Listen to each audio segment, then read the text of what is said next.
Hello world, Lisa Friedrichsen, your friend and computer science professor with another short screencast from javascript.info, the Modern JavaScript tutorial. We are working in section 5.5, array methods, and I wanted to break this up into two parts because it's so important, and there's two distinct types of methods used in this tutorial that are important to wrap our brains around. So we're in the array methods section, and we're looking at arrays, and we know that an array is simply a list of items included in square brackets with an index that starts at 0, 1, 2, 3. Now, some of the methods, the things that we can do against the array, are the same as the string method, such as indexOf and includes.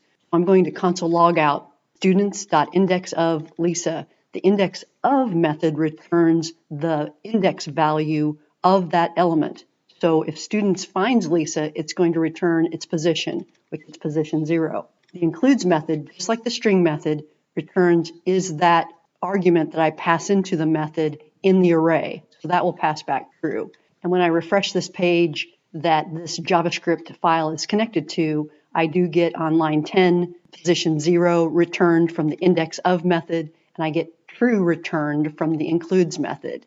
But then the tutorial introduces a very important concept to JavaScript, and that is that some methods can use a function as an argument. Some people call it functional programming. Some people call it passing functions as values. Some people call it higher order functions. Whatever it's called, know that in JavaScript you can actually pass a function as an argument. And the first method that is introduced that uses a function as an argument is the forEach method. And because we're passing in a function as the argument, sometimes this is called a callback function, because this function is called back for each item in the array. So my array is students with these 4 items. For each item in the array, I'm running this function against it.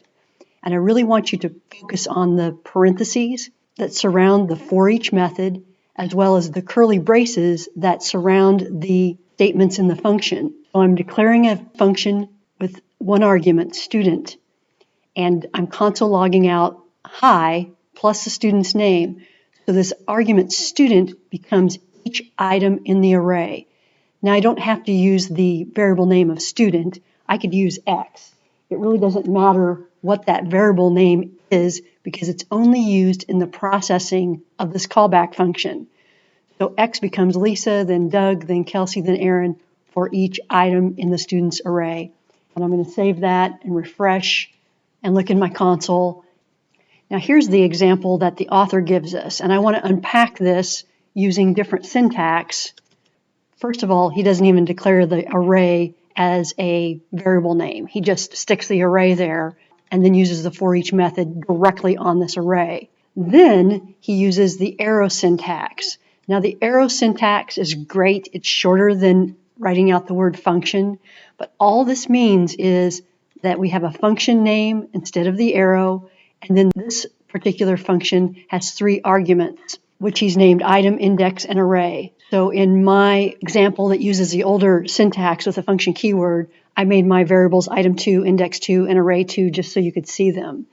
And then notice that here's the function inside the curly braces. Here's his function inside the curly braces. Then he's using the alert method and then the backtick with the template literals to reference the variables to make his string. In my case, I'm using the older string method where I just put the raw string in quotation marks and then concatenate it to my variable names. Let's see, I haven't used the item2 variable. Let's add that in. These 2 statements are really the same thing, only he's using the shorter arrow syntax. I'm using the older, longer function syntax. He's directly sticking in his array. I'm using the student's array that I have previously declared. I'm going to save and run those. And here are the alerts. Bilbo is at index 0 in the array. So the first time through, he's taking that first item is at index 0 in the array. Gandalf is at index 1 in the array. And Nazgul is at index 2 in the array. In my case, I'm console logging out the information instead of alerting it.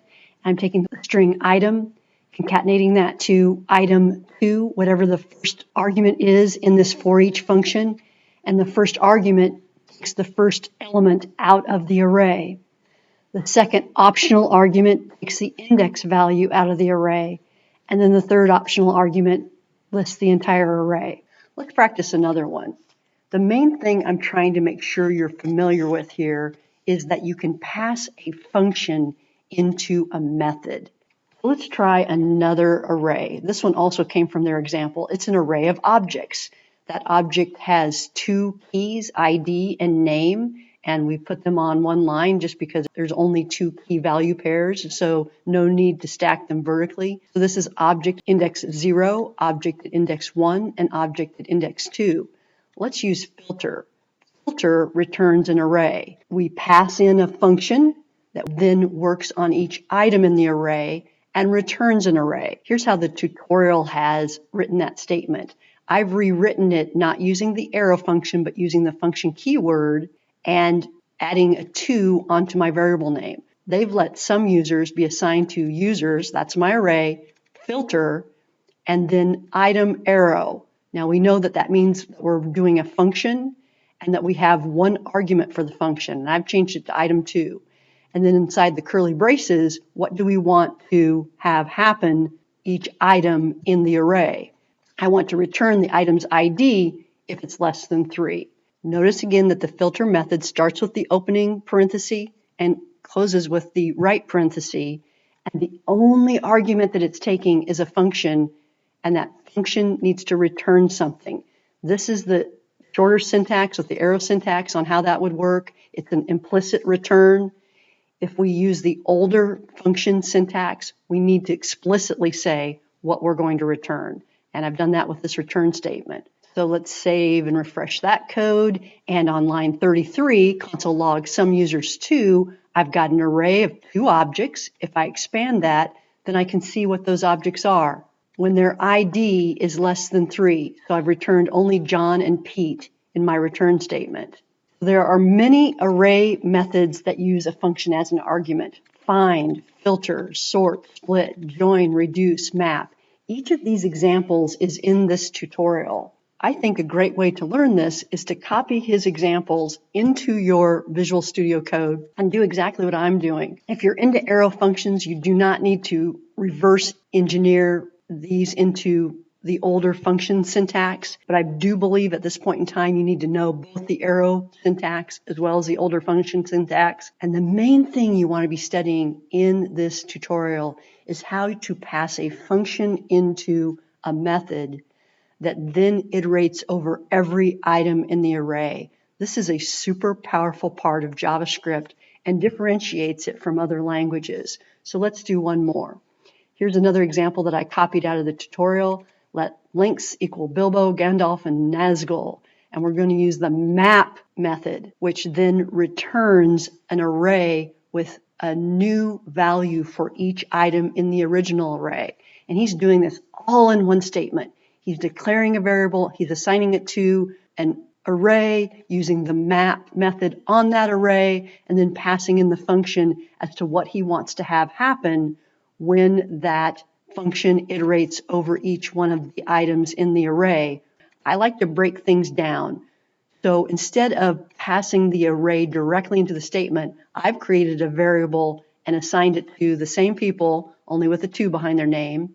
And then I've let links 2 be assigned to people, which I've now broken out into my array, map, and I'm going to pass that map method a function. And so I use the old function keyword. I know I need to identify an argument in my function that then is used in the definition of what I want that function to return. I want to return for every item in the array its length. And then I'm going to console log out links instead of alert it. As you know, I like to use console logs instead of alerts. They're just less annoying, and I can study the values in the console. I'm going to save and refresh that. And this page says 576.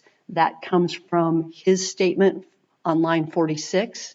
576 for the length of Bilbo, Gandalf, and Nazgul. And since I added a 2 on to the end of each of their names, my console log should say 687. And I'm going to click OK and find out that yes, console log links to has become an array of the links because that's what I'm returning in my statement. Take this tutorial slow. It's incredibly important, and perhaps practice in your JavaScript file the examples of find, filter, sort, split, join, reduce, map.